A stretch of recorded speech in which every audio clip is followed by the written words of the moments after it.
Hello friends, welcome to Sri Tamil channel. இன்றைக்கி நம்ம பார்க்க போகிறது என்னென்னு பார்த்தீங்கன்னா, பொன்னாங்கண்ணி கீரை கடையல். கீரைகளின் ராஜா அப்படின்னு சொல்லக்கூடிய இந்த பொன்னாங்கண்ணி கீரையில் ஏகப்பட்ட மருத்துவ குணங்கள் இருக்குது. அதில் முக்கியமானது கண்ணுக்கு ரொம்பவே நல்லது, உடலுக்கு குளிர்ச்சியை தரக்கூடியது. இதை தொடர்ந்து சாப்பிட்டு வந்தால் பொன் போன்ற நிறத்தை தரக்கூடியது. அப்படின்றதுனால தான் இதற்கு பொன்னாங்கண்ணின்னு பேர் வந்துச்சுன்னு கூட சொல்கிறாங்க. பொன்னாங்கண்ணியில் 2 வகை இருக்குது. ஒன்று சிவப்பு பொன்னாங்கண்ணி, பச்சை பொன்னாங்கண்ணி. இது பச்சை பொன்னாங்கண்ணி. பச்சை பொன்னாங்கண்ணியை நாட்டு பொன்னாங்கண்ணின்னு கூட சொல்லுவாங்க. சிவப்பு பொன்னாங்கண்ணியை விட பச்சை பொன்னாங்கண்ணி ரொம்ப நல்லது. இப்போது பொன்னாங்கண்ணி கீரை கடையில் எப்படி பண்ணலான்னு வாங்க பார்க்கலாம். முதல்ல பொன்னாங்கண்ணி கீரையை க்ளீன் பண்ணி வச்சுக்கோங்க. இலையை மட்டும் கிள்ளி எடுத்துக்கலாம், தண்டு தேவையில்லை. இதை 2லேருந்து 3 தடவை நல்லா அலசி எடுத்து வச்சுக்கோங்க.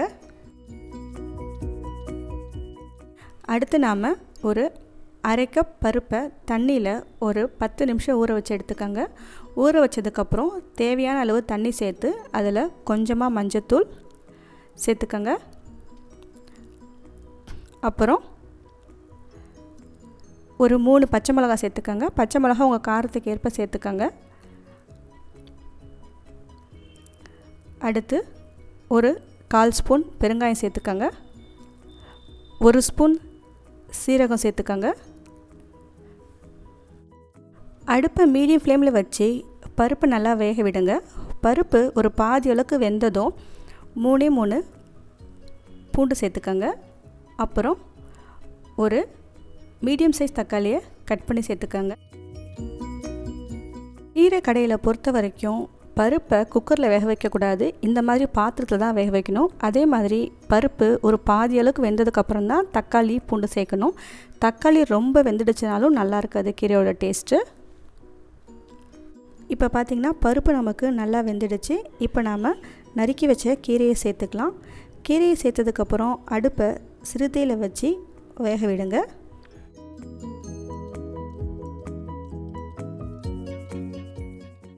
கீரை ரொம்பவும் கொலன்னு வேகக்கூடாது, மசிகிற அளவுக்கு வெந்தால் போதும். இப்போ பார்த்தீங்கன்னா கீரை நமக்கு வெந்துக்கிட்டு இருக்கு.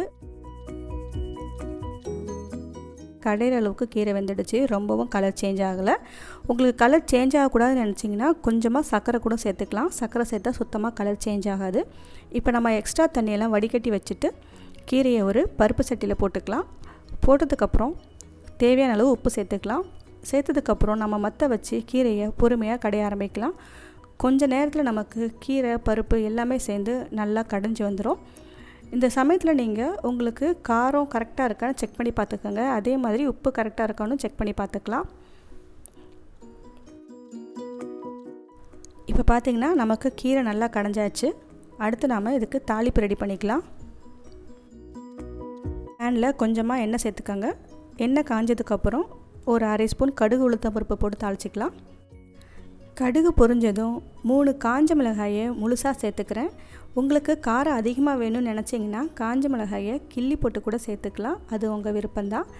இப்போ நாம் அடுத்து ஒரு 1/4 கப் சின்ன வெங்காயத்தை நீளமாக கட் பண்ணி இப்போ நாம் இதில் சேர்த்துக்கலாம். அடுத்து ஒரு 1/4 ஸ்பூன் பெருங்காயம் சேர்த்துக்கலாம். எல்லாத்தையும் சேர்த்ததுக்கப்புறம் வெங்காயம் நல்லா பொன்னிறமாக ஆகிற வரைக்கும் நல்லா வதக்கி எடுத்துக்கோங்க.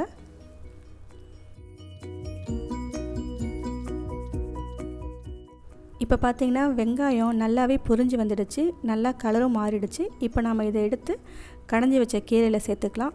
கீரையில் சேர்த்ததுக்கப்புறம் அதிகமாக நாம் கடையக்கூடாது. ஒரு 4லேருந்து 5 சுற்று அதிகம் அழுத்த கொடுக்காமல் நாம் இப்போ கடைஞ்சிக்கலாம். வடித்து வச்ச கீரை தண்ணீரை இதில் சேர்த்தாலும் சேர்த்துக்கலாம், இல்லைனா தனியாக கீரை ரசமாகவும் பயன்படுத்திக்கலாம். அவ்வளவுதான், நமக்கு இப்போது கீரை மசியல் ரெடி ஆகிடுச்சு. ரொம்ப ஹெல்த்தியான இந்த கீரை மசியலை சூடான சாதத்து கூட நெய் கூட சேர்த்து சாப்பிட்டு பாருங்கள், ரொம்பவே நல்லாயிருக்கும். பொன்னாங்கண்ணி கீரை ஏகப்பட்ட மருத்துவ குணங்கள் இருக்கிறதுனால நம்ம அடிக்கடி உணவில் சேர்த்துட்டா ரொம்பவே நல்லது. ஓகே ஃப்ரெண்ட்ஸ், இந்த ரெசிபி நீங்கள் வீட்டில் செஞ்சு பார்த்துட்டு எப்படி இருக்குன்னு சொல்லுங்கள். தேங்க்ஸ் ஃபார் வாட்சிங்.